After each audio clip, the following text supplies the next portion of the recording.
Voilà. Bonjour tout le monde. La dernière fois, on est arrivé au QCU 30. QCU 30. Pour un atome dans son état fondamental, la configuration électronique correcte est. Premièrement, c'est quoi un atome dans son état fondamental? Que ça veut dire un atome dans son état fondamental? Un atome dans son état fondamental, c'est-à-dire que sa configuration électronique s'écrit de façon à remplir les niveaux énergétiques le plus bas, puis les niveaux énergétiques le plus haut, c'est-à-dire suivant la règle de Kleczkowski. هيدي يعني un atome dans son état fondamental. Voyons les propositions. A. عم يسألنا laquelle est correcte. La première proposition. 1s2, 2s2, 2p6, 3s2, 3p6, 4s2, 3d9. Cette écriture est correcte suivant Kleczkowski, mais elle n'est pas la plus stable. Pourquoi? Car normalement, il faut déplacer un électron de S et le mettre sur D. Et par suite, on obtient 4s1, 3d10. مثل ما عطيت أنا بالسلايد وقتها الكويفر والكروم.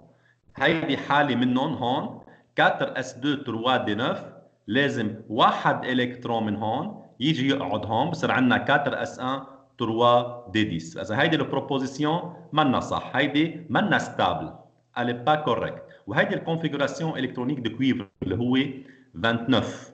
اوكي، نحن الكونفيغوراسيون الكترونيك دو كويفر la plus stable elle se termine par 4s1 3d10.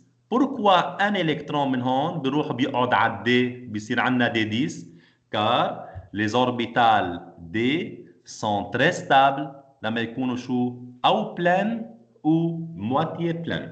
فإذا هيدي غلط. الب 1s2 2s2 2p6 3s2 3p6 4s2 3d4 نفس الشيء كمان مثل حالة الكروم. alors 4s2 3d4 نورمالمون لازم واحد الكترون من هون يجي لهون بصير 4s1 3d5 et dans ce cas-là cette écriture est la plus stable. Pourquoi? Car dans ce cas-là on obtient des moitiés pleines عندها stabilité كبيرة. كمان هيدي البروبوزيسيون مش مزبوطة، هيدي منا لا بلو ستابل، إذا هيدي منا كوريكت. Proposition C 1s2 2s2 2p6 برجع بقول لكم هيدي الاكريتور عم نكتبها suivant les parallèles de Kleczkowski 3s2 3p6 4s1 3d6 هيدي فوق ما كنا نحن مضطرين ننقل واحد الكترون من هون ونحطه على الدي 5 لتصير دي 6. هي قبل كانت 4s2 3d5 هيدي اوريدي كان عندها ستابيليتي كبيره. ليه؟ لانه الدي مواتيه بلان، فمش على طول بنشيل الكترون من هون وبنحطه على الدي، مش على طول. مثلا بهالحاله شالوا واحد هن حطوه هون دون سكالا صار عندهم دي 6. بالعكس قبل كانت بلو ستابل. الور هيدي كمان الاكريتور n'est pas correcte.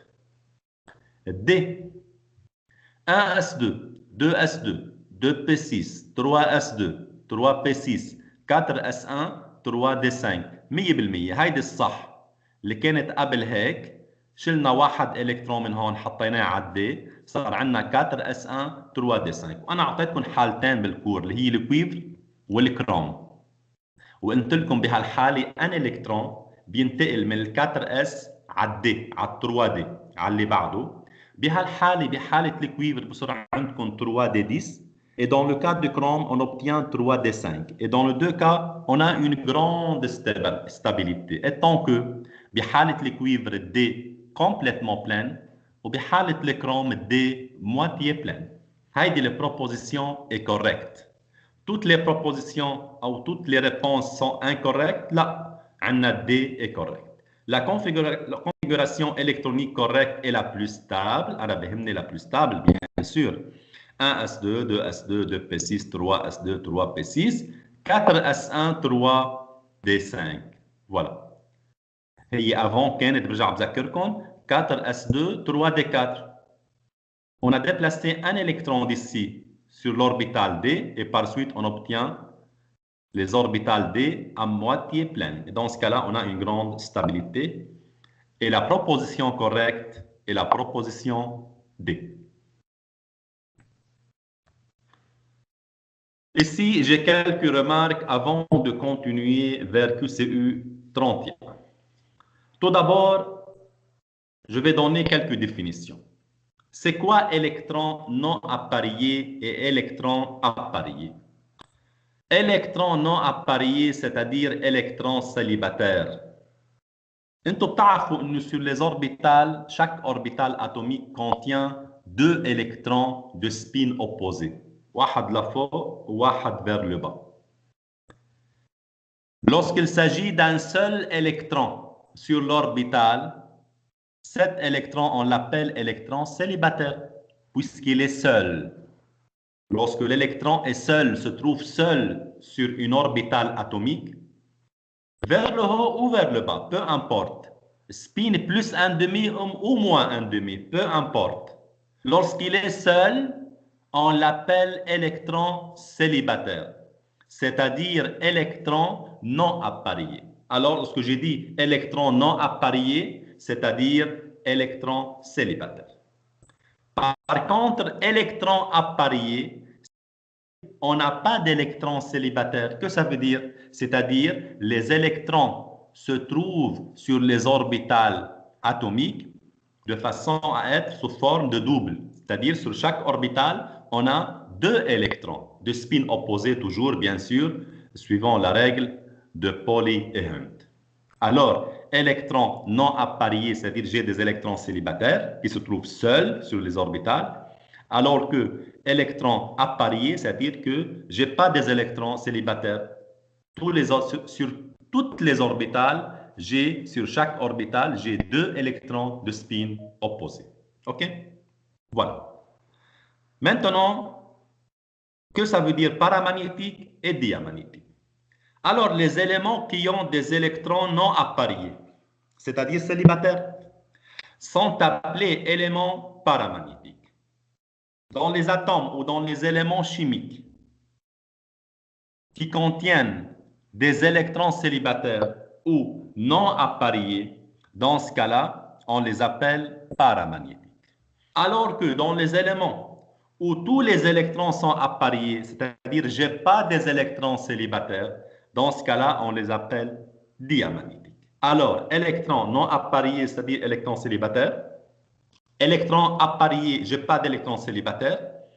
Les électrons se trouvent parduyés sur chaque orbital atomique de spin opposé, bien sûr. Maintenant, les éléments qui contiennent des électrons non appariés, on les appelle paramagnétiques. Et les éléments dans lesquels tous les électrons sont appariés, on les appelle diamagnétiques. Maintenant, paramagnétique et diamagnétique, dans quel sens? Il y a ce qu'on appelle un champ magnétique autour des atomes et notamment les électrons. Et dans le cas des électrons non appariés, c'est-à-dire des électrons célibataires, on a une influence du champ magnétique.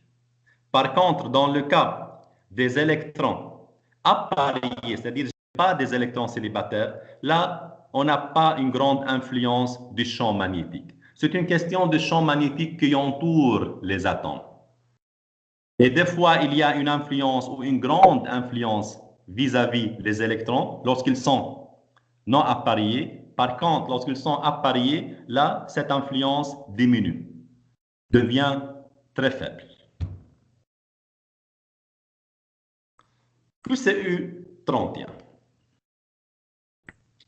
L'atome cobalt CO27, dans son état fondamental A, 3 points, électrons non appariés. C'est-à-dire combien d'électrons non appariés contient le cobalt? Quelles sont les propositions? 1, 2, 3, 6 ou 7.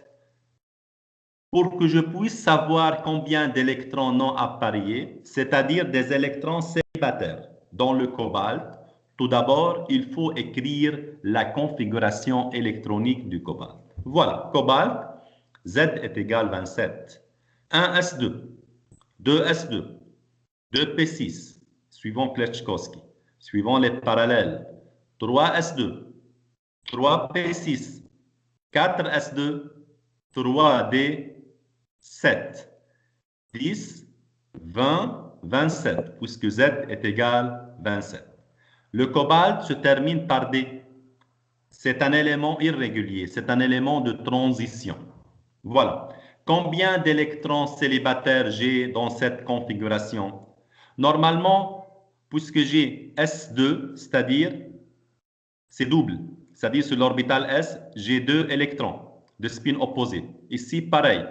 Le P est complètement plein. Ça ne vaut pas la peine de dessiner toutes les orbitales. C'est pour cela, moi, j'ai dessiné seulement l'orbital D. C'est-à-dire, cette configuration électronique se termine par D. Pour cela, j'ai dessiné seulement 3D7. Alors, dans D, combien d'orbitales j'ai? J'ai 5 orbitales atomiques. 1, 2, 3, 4, 5. Les 5 orbitales contiennent 7 électrons. Suivant Pauli et Hunt, comment je classe les électrons dans ce cas-là? أنا كيف حطيتهم هون les électrons 1 2 3 4 5. Suivant Hunt, il faut remplir le maximum des électrons. Il me reste 2 électrons. Je recommence dès le début.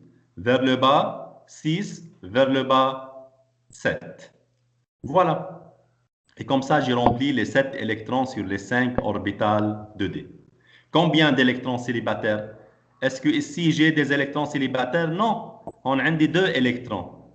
On a 2 électrons. J'ai seulement 3 électrons célibataires. 1, 2, 3. Dans ce cas-là, dans le cobalt, j'ai 3 électrons non appareillés ou célibataires. Et par suite, la réponse correcte est C. Maintenant, si je dessine S, je mets une orbitale atomique, un tiré, sur laquelle il y a 2 électrons vers le haut et vers le bas de spin opposé. C'est pour cela que ça ne vaut pas la peine de dessiner toutes les orbitales précédentes, puisque d'après les valeurs des électrons qui se trouvent ici, ça se voit bien que toutes les orbitales atomiques sont pleines. Et par suite, je n'ai pas des électrons non appareillés. C'est pour cela que je dessine seulement la dernière sous-couche, qui est 3D7. Alors, la réponse correcte ici est la réponse C, puisque j'ai 3 électrons célibataires dans le cobalt. QCU 32. La configuration électronique de Cr+, chrome+, dans son état fondamental est. Moi, je vous conseille, pour écrire la configuration électronique de Cr+, mieux écrire avant la configuration électronique de Cr. Puis, on écrit Cr+. Cr, chrome, Z est égal 24. 1s2, 2s2, 2p6, 3s2, 3p6, 4s1, 3d5. نحن قبل شو كان في 4s2, 3d4. Mais cette configuration n'est pas stable. La plus stable, lorsque je déplace un électron de S, je le mets sur D. Et par suite, j'obtiens 4s1, 3d5. وهيدي مرقة معنا بالكور أنا عطيت الكويفر والكروم. Cette configuration est la plus stable. Alors, comment j'écris la configuration électronique de Cr+, dans ce cas-là? Cr+, Z est égal 24. Le nombre de protons est toujours 24, ne change pas. Par contre, j'ai 23 électrons. Avant, j'avais 24 électrons. Maintenant, j'ai ici dans Cr+, 23 électrons. Pourquoi? Car Cr est chargé plus. Cr+, Z est égal 24, c'est-à-dire j'ai 23 électrons. Alors, il faut que j'enlève un électron de Cr. من وين بشيل؟ من آخر وحدة؟ لا. J'enlève un électron du niveau le plus élevé, de la couche la plus élevée. Ici, la couche la plus élevée, c'est 4. Voilà, j'enlève cet électron. Et par suite, la configuration de Cr+, devient 1s2, 2s2, 2p6, 3s2, 3p6, 3d5. Et voilà la configuration électronique de Cr+. Et la proposition correcte est B. Voilà, 1s2, 2s2, 2p6, 3s2, 3p6, 3d5. هنا شو عاطينا؟ قايلين بالproposition A 1s2, 2s2, 2p6, 3s2, 3p6, 4s2, 3d4. Ça, c'est faux. Ça, c'est la configuration électronique, en tout cas de Cr, et elle n'est pas stable. La plus stable, c'est 4s1, 3d5, comme j'ai écrit moi ici. B est juste. C, 1s2, 2s2, 2p6, 3s2, 3p6, 4s1, 4d4. Ici, on a غلطين, deux fautes. Lesquelles? Tout d'abord, ils ont enlevé un électron de D, et ici encore, ils ont mis 4D. C'est 3D. C'est pas 4D, c'est 3D. Alors, cette proposition est fausse. D. 1S2, 2S2, 2P6, 3S1, 3P3, 3D10. هيدي كلها غلط اصلا لانه حاطين P3 بلشوا يعبوا D avant que P est complètement pleine. وهيدا الشيء فو. هيدا ما بنسميه configuration électronique dans un état fondamental. Il faut remplir tout d'abord les niveaux d'énergie les plus bas, نطلع على le plus haut. Alors c'est faux. Maintenant E. 1S2, 2S2, 2P6, 3S2, 3P6, 4S1, 3, 4D5. كمان هون في عنا deux fois. Tout d'abord, هون حطوا 4 à la place de 3.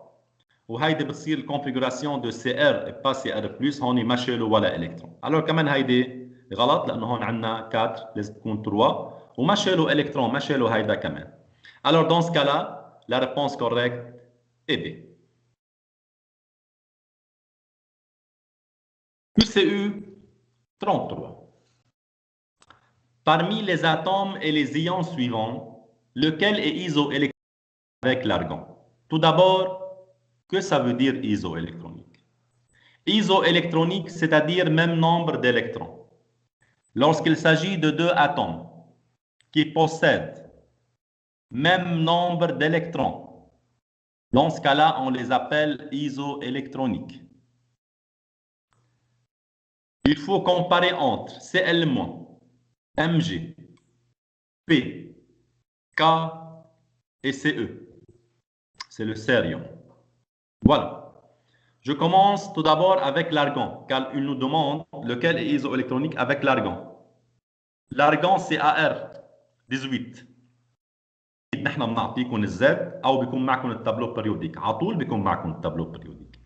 Ar 18, c'est-à-dire 18 électrons. Cl-, Z17, puisque c'est moins, alors 18 électrons. 17 plus 1, 18 électrons.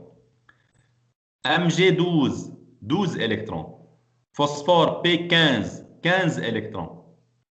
K19, potassium, plus 18 électrons, puisque c'est plus. Ce58, c'est 58 électrons. Alors ici, l'argon, c'est 18 électrons, comme Cl- et comme K+. Que Cl- et K+ sont isoélectroniques.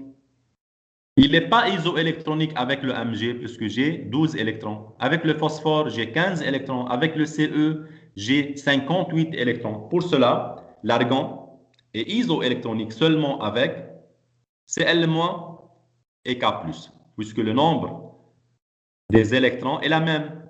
Dans l'argon, j'ai 18 électrons. Cl-, pareil, j'ai 18 électrons.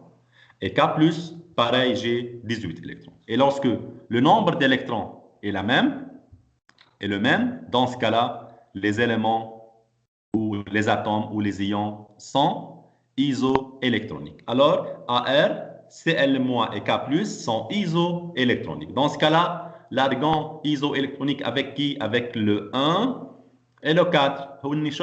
Avec 1 seulement, Cl-, Avec 1 et 4, Cl- et K+, et ça c'est la réponse correcte, oui, avec Cl- et K+.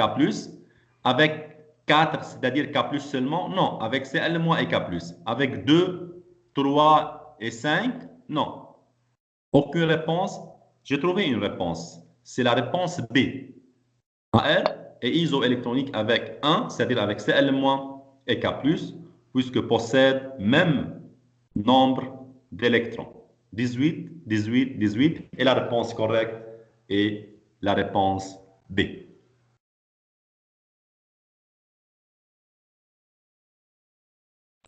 QCU 34. Un atome de manganèse à l'état fondamental Mn25 a 3 points, électrons non appariés et il est diamagnétique ou paramagnétique. Alors, l'atome de manganèse, combien d'électrons non appariés il y a dedans? C'est-à-dire, il contient combien d'électrons célibataires? Et par suite, il est para ou dia? J'ai déjà donné les définitions.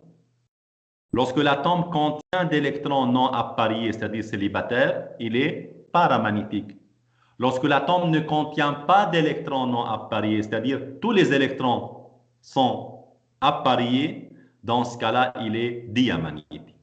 Tout d'abord, pour savoir le nombre d'électrons non appariés, c'est-à-dire le nombre d'électrons célibataires dans Mn, il faut écrire tout d'abord la configuration électronique de Mn. Mn, Z est égal 25. 1s2, 2s2, 2p6, 3s2, 3p6, 4s2, 3d5, 10, 20, 25. Z est égal 25. Se termine par D, c'est un élément de transition irrégulier. Voilà. Voilà combien d'électrons célibataires j'ai. Comme j'ai déjà dit, normalement, je dessine le dernier sous-couche. Puisque ici, j'ai 1s2, 2s2, 2p6, 3s2, 3p6, 4s2, ça se voit bien que toutes les orbitales atomiques sont pleines de spins opposés. Et là, je n'ai pas des électrons non appariés, c'est-à-dire célibataires. Par exemple, 4s2, si je dessine 4s2, j'ai une orbitale atomique sur laquelle j'ai deux électrons de spin opposés. Par suite, je n'ai pas d'électrons célibataires, je n'ai pas d'électrons non appariés. Pareil, si je souhaite dessiner 3p6, P contient 3 orbitales atomiques. Et j'ai 6 électrons, c'est-à-dire les 3 orbitales atomiques sont pleines. Et chaque orbitale contient 2 électrons de spin opposés. Alors, je n'ai pas d'électrons non appariés. Pareil pour 3s2. C'est pour cela, moi, je dessine seulement 3D. Et contient orbital atomique. Tiré 2, 3, 4, 5. Voilà. J'ai 5 électrons. Comment je remplis? Sur chaque orbitale, je mets un électron. De façon à ce que les 5 électrons aient du même spin parallèle. Soit vers le haut, soit vers le bas. On a un électron vers le haut, 2, 3, 4, 5. Je peux les mettre vers le bas sans aucun problème. Vers le bas, vers le bas, vers le bas, vers le bas et vers le bas. Combien d'électrons célibataires j'ai? J'ai 5. Alors j'ai 5 électrons non appariés. 1, 2, 3, 4, 5. Et par suite, le Mn est para ou diamagnétique. Il est paramagnétique ou diamagnétique. Puisque l'élément de Mn contient des électrons non appariés. Dans ce cas-là, on l'appelle élément paramagnétique. Alors, 5 électrons est paramagnétique. On va regarder ensemble les propositions. 0 diamagnétique, non. 2 diamagnétique, non. 3 paramagnétique, c'est faux. 5 paramagnétique, oui. Cette proposition est correcte. J'ai 5 électrons non appariés et il est paramagnétique. 7 électrons paramagnétiques, non, c'est faux. C'est 5 électrons paramagnétiques. La proposition correcte est D.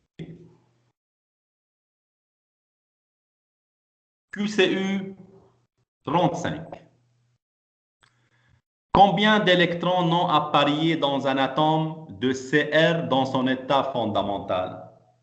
C'est la même question. Il faut chercher le nombre d'électrons non appariés, c'est-à-dire les électrons célibataires. Dans quel atome? Dans Cr24. Cr24. Z est égal à 24. Pour chercher le nombre d'électrons non appariés dans un atome, comme j'ai déjà dit, il faut écrire la configuration électronique suivant Kleczkowski. Et on écrit la configuration électronique la plus stable, surtout dans le cas de Cu de cuivre et de chrome. Ici, il s'agit de Cr, Z est égal à 24. 1s2, 2s2, 2p6, 3s2, 3p6, suivant Kleczkowski. 4s1, 3d5. C'est la configuration électronique la plus stable. Avant, c'était 4s2, 3d4. Elle n'est pas stable. Un électron se déplace de S vers D, elle devient 4s1, 3d5. C'est la configuration électronique la plus stable du chrome. Et là, dans ce cas-là, il faut que je dessine quoi ici? Il faut que je dessine 4s1 et 3d5. Pourquoi j'ai dessiné cette fois-ci 4s1 et avant, je n'ai pas dessiné 4s2, 4. Avant, dans Mn 4s2, il y avait une orbitale ici sur laquelle il y a deux électrons de spin opposé. Je n'ai pas des électrons non appariés. Par contre, ici, 4s1, ça se voit bien. J'ai un seul électron. Voilà une orbitale de S qui contient un électron vers le haut ou vers le bas, de spin plus un demi ou moins un demi. Peu importe. OK? Et sur D, j'ai 5 orbitales atomiques dans D, sur laquelle j'ai 5 électrons. Et voilà, j'ai rempli un électron vers le haut, un deuxième, troisième, quatrième et cinquième. Soit vers le haut, soit vers le bas. L'essentiel que les 5 électrons soient parallèles du même. Si je compte les électrons maintenant, j'ai 1, 2, 3, 4, 5, 6. Et par suite, j'ai 6 électrons célibataires, c'est-à-dire 6 électrons non appariés dans le chrome Cr24. Et par suite, la réponse correcte parmi les propositions, parmi les 5 propositions, j'ai 1 électron, 2, 4, 6, 3, j'ai 6 électrons. Puisque là, j'ai 1 et 5, ça fait 6 électrons non appariés. Et par suite, la proposition correcte est la proposition D. Encore une fois, pourquoi je n'ai pas dessiné P6, S2, P6 ici, S2, 1, S2? Car ça se voit bien que les orbitales atomiques ici sont complètement pleines. Et par suite, je n'ai pas des électrons célibataires, je n'ai pas des électrons non appariés. Ici, ça se voit que S1, j'ai un seul électron célibataire. Ici, j'ai 5 électrons célibataires. Par suite, j'ai 6 électrons non appariés dans le chrome. Alors, la proposition correcte est la proposition D. QCU 36. Laquelle parmi les propositions suivantes, celle qui décrit mieux la configuration de l'état fondamental de l'atome de phosphore P15? Pour que je puisse choisir parmi les 5 propositions, il faut que j'écris la configuration électronique de phosphore. Phosphore P, Z égale 15. 1s2, 2s2, 2p6, 3s2, 3p3, 10, 12, 15. Voilà. On sait bien que 1s2, 2s2, 2p6, c'est la configuration électronique de néon 10. C'est un élément de 8 ou colonne 18. Gaz rare. Il a un octet sur la couche de valence. 2, 6, 8. Pourquoi j'ai écrit ici NE? Car dans les propositions, ils ont mis NE entre accolades, c'est-à-dire la configuration électronique de NE. Puis, j'ai 3s2, 3p3. P contient 3 orbitales. 1, 2, 3.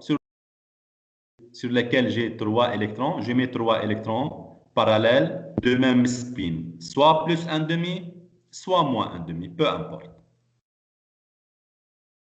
Cet orbital atomique, on l'appelle Px, la deuxième Py, la troisième Pz. OK? Voilà, j'ai 3 orbitales, Px, Py, Pz. Comme je dis, j'ai 3 ml, moins 1, 0, plus 1. Un parmi les 3, c'est Px. Un deuxième, on l'appelle Py. Et un troisième, on l'appelle Pz. Suivant le 3 axes X, Y, Z, comme j'ai déjà donné dans le cours. Voilà. Si je regarde maintenant les propositions. Laquelle parmi les propositions, celle qui décrit mieux la configuration de l'atome de phosphore? Voilà. C'est Ne 3S2, 3PX2, 3PY1. Alors, CNE, c'est juste. 3S2, c'est juste. Mais 3PX2, 3PY1, c'est faux. En fait, j'ai 3PX1, 3PY1, 3PZ1. Je ne peux pas mettre 2 électrons ici et laisser PY vide, ou plutôt laisser PZ vide, suivant Pauli et Hund. Je ne peux pas. Il y a des règles à respecter. L'orbital contient 2 électrons de spin opposés. Règle de Hund qui dit qu'il faut remplir le maximum des orbitales atomiques. Voilà, alors cette proposition n'est pas correcte. Proposition B. Ne 3S1, non, c'est faux. En fait, c'est Ne 3S2. Et 3PX2, 3PY2, ça n'existe pas en fait. Ce n'est pas correct. Ne 3S2, 3PX1, 3PY1, 3PZ1, c'est juste. Il nous dit 2 spins P de plus 1,5 et un spin de moins 1,5. En fait, non, ça c'est faux. Il faut que le 3 électrons soient de même spin, soit plus 1,5, soit moins 1,5, soit vers le haut, soit vers le bas, parallèle du même spin. Alors cette proposition n'est pas correcte.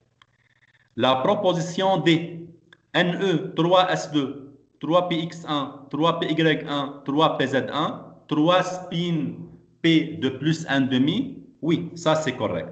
Ils peuvent être soit plus 1,5, soit moins 1,5. Alors cette proposition est correcte. C'est la configuration électronique de Ne, puis 3S2, puis 3P3, c'est-à-dire 3PX1, 3PY1, 3PZ1, puisque j'ai un électron par orbital. Parallèle de même spin, 3 spins de plus 1,5, oui, c'est possible, c'est correct.